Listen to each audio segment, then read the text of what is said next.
we finished planting corn yesterday, whole 45 acres. So that leaves us with about 55 acres to put in the soybeans.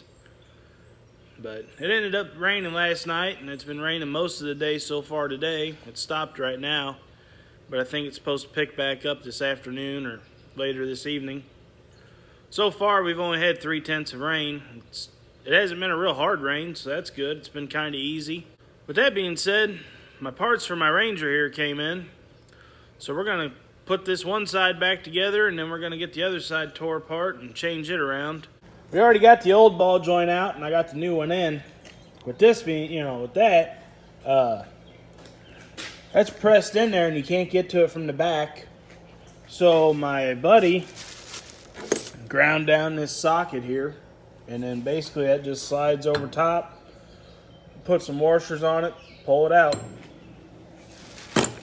And then to go back in, I put these in ball joints in the freezer for a few hours, and then I heated this aluminum up, and that thing just pushed, it just fell right in there. So that was simple enough. I already got the wheel bearing in. We did that last week.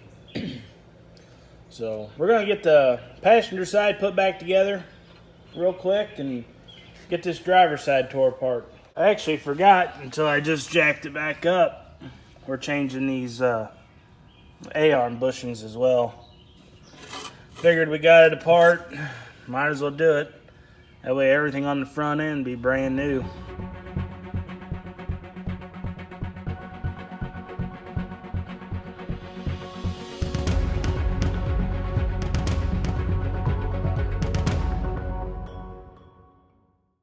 Alright, we got the control arm off, and now I guess these just pop out of here, because on the new kit,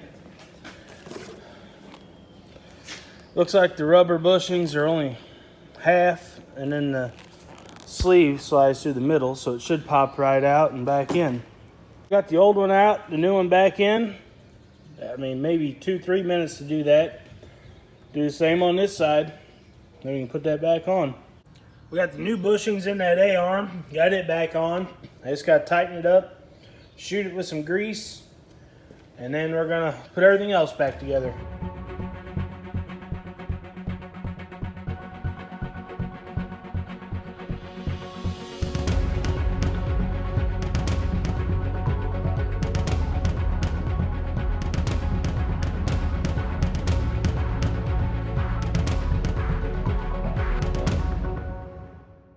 Well, as you can see, it's pretty much all back together. I just have to tighten this caliper down.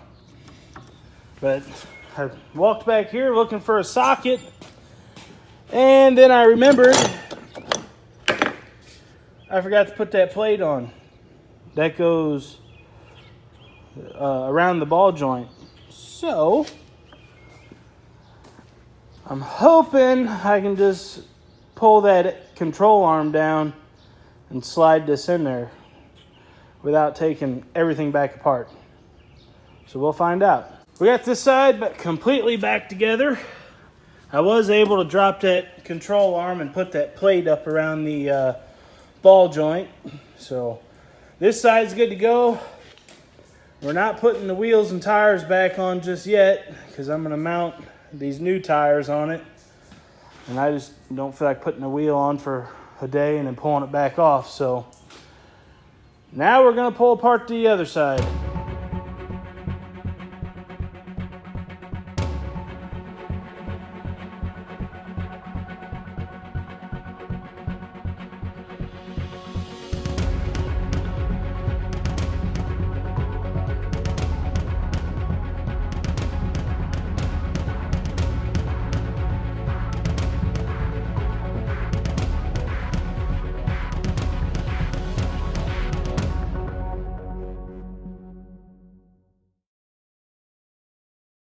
Well, as you can see, we got that all tore apart.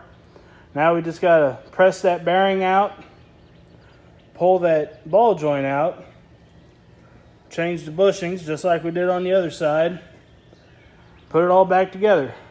We got that new bearing in there. Feels way better. And of course, I figured the ball joint was going to be bad like the other side. So we're going to pull it out, but the same thing happened on this side, just like the other one. One screw come out, one rounded off. So we're going to drill that out, and hopefully that turns out. Okay, so now this is that puller my buddy made. He literally took a socket, ground it down. He just put a couple washers in here, spin the nut on, pull it, take the nut off, add more washers, vice versa, whatever you got to do. And then that'll work. So let's give that a shot. We got the new ball joint in. I couldn't get the other one to pull out, so I called my buddy. He come up and we started pulling on it, and this snapped off on the new one, or on the old one. So what we did was we put this in a vise, heated this up around here, and he took a pair of vice grips and a hammer and a couple hits and it fell right out. So we're going to put that plate back on. I am going to remember that, and then we'll start putting this side back together.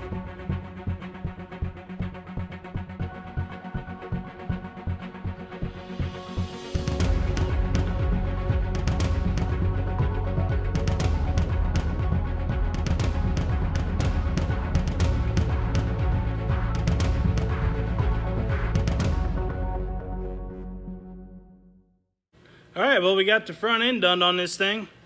Both sides got new wheel bearings, new ball joints, and new lower control arm bushings. The tie rods feel fine to me. They didn't seem bad, so we're going to let that be.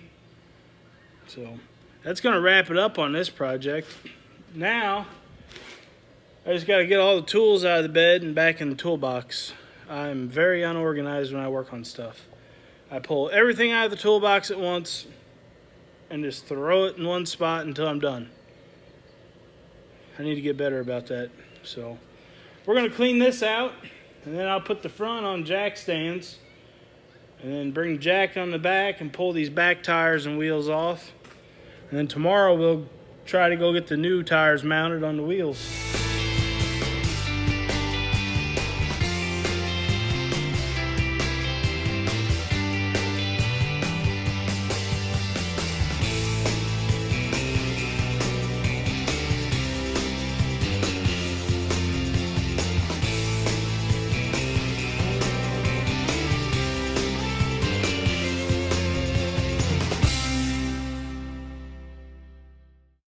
We got all the wheels and tires off, and tomorrow we'll go over to the tire shop.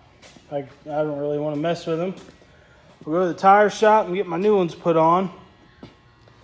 These really aren't that bad. I mean, they got a little life left in them, but these front ones are real choppy from the ball joints and wheel bearings being bad, and it gets on the asphalt a lot. So I'm hoping these will be a little better.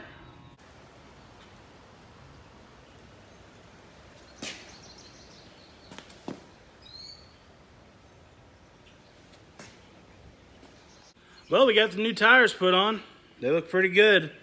Big upgrade over the old tires, I'll tell you that much. Now, as long as they wear good and handle good in the dirt, we'll be set. The only thing I don't like is on the rear tires, I had to go an inch narrower, because to find the tread pattern I want and the rim size and the height I want it, I had to go an inch narrower. So I don't think that's going to be a big deal. The only thing it's going to do is keep it from slinging so much mud on the side of the bed. Well, I think I'm going to be happy with these tires. I just went across the work field and it's rained, for the last day, and it was just flinging mud out and dirt out and keeping them treads clean. No spinning, no nothing. Them old tires, I'd have probably been stuck. Well, that's going to do it on this video. If you like what you saw, go ahead and like the video and subscribe. Thanks for watching. From the west side